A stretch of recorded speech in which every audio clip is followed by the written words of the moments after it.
Okey, bismillahirrahmanirrahim. Assalamualaikum anak-anak. Okey, insya-Allah untuk fiqh toharah. Pagi ni kita akan teruskan dengan tajuk 10 iaitu bila perlu berwuduk. Sebelum ni kita belajar tentang tajuk mengapa perlu berwuduk. Kenapa kita kena berwuduk? Betul tak? Kan yang sebelum ni. Dan hari ni kita belajar tentang bila pula waktu yang kita perlu berwuduk.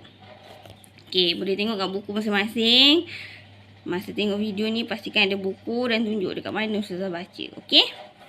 Okey, Rasulullah SAW bersabda, la yuqbalullah solata man ahdasa hatta yatawadda'a.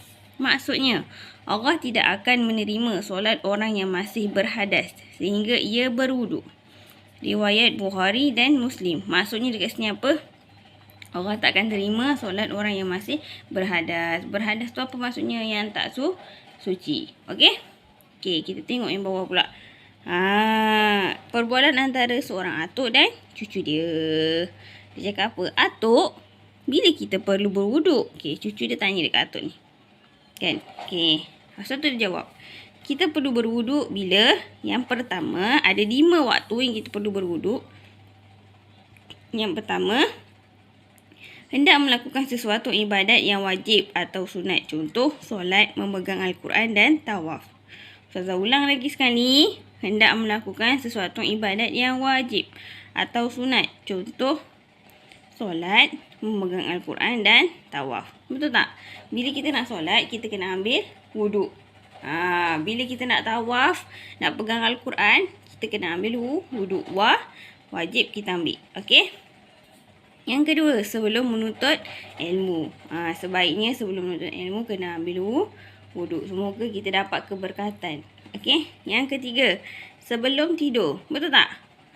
Sebelum tidur. Ustazah pernah cakap, sebelum tidur gosok gigi, ambil wuduk.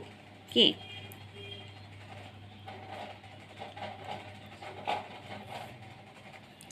Yang keempat, terkeluar angin dari dubur.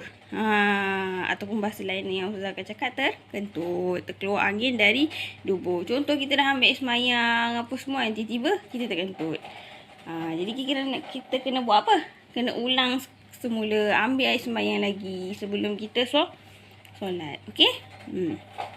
Dan yang kelima, selepas istinja. Apa maksud istinja?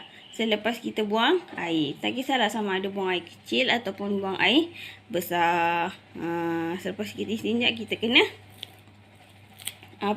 selepas kita istinja, kita kena ambil air semayang untuk sucikan diri kita. Okey?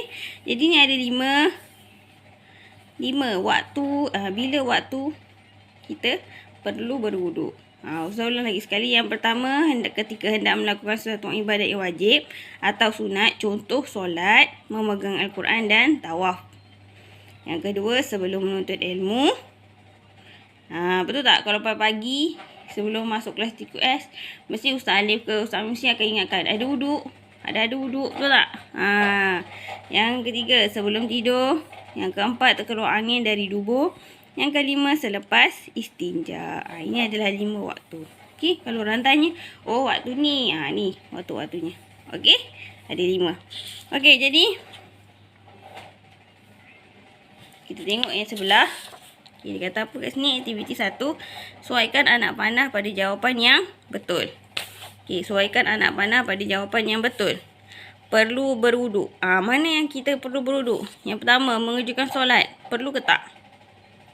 Jadi kena gariskan. Kalau tak perlu, tak payah garis. Kalau perlu, gariskan. Okey? Yang kedua, membaca buku. Perlu tak ambil wuduk dulu? Sudah saya cakap. Saya tengok. Yang ketiga, memegang Al-Quran. Perlu ke tidak? Yang keempat, hendak bersukan. Kita nak bersukan ni, perlu tak ambil wuduk? Yang kelima, sebelum tidur. Perlu tak? Seterusnya, selepas istinja. Perlu ke tidak? Bersentuh kulit lelaki dan perempuan yang bukan mahram. Contoh, awak tersentuh kawan awak yang dekat sekolah. Contoh, lelaki perempuan tersentuh. Tiba-tiba, bukannya sengaja sentuh. Tiba-tiba tersentuh, tak sengaja. Batal ke tak semayang? Jadi perlu tak ambil wuduk? Dan yang terakhir, bermain layang-layang. Jadi pilih mana yang ada Nak tahu jawapan dia? Okey, kita simak balik apa yang kita baca tadi. Ada 5 waktu. Betul tak?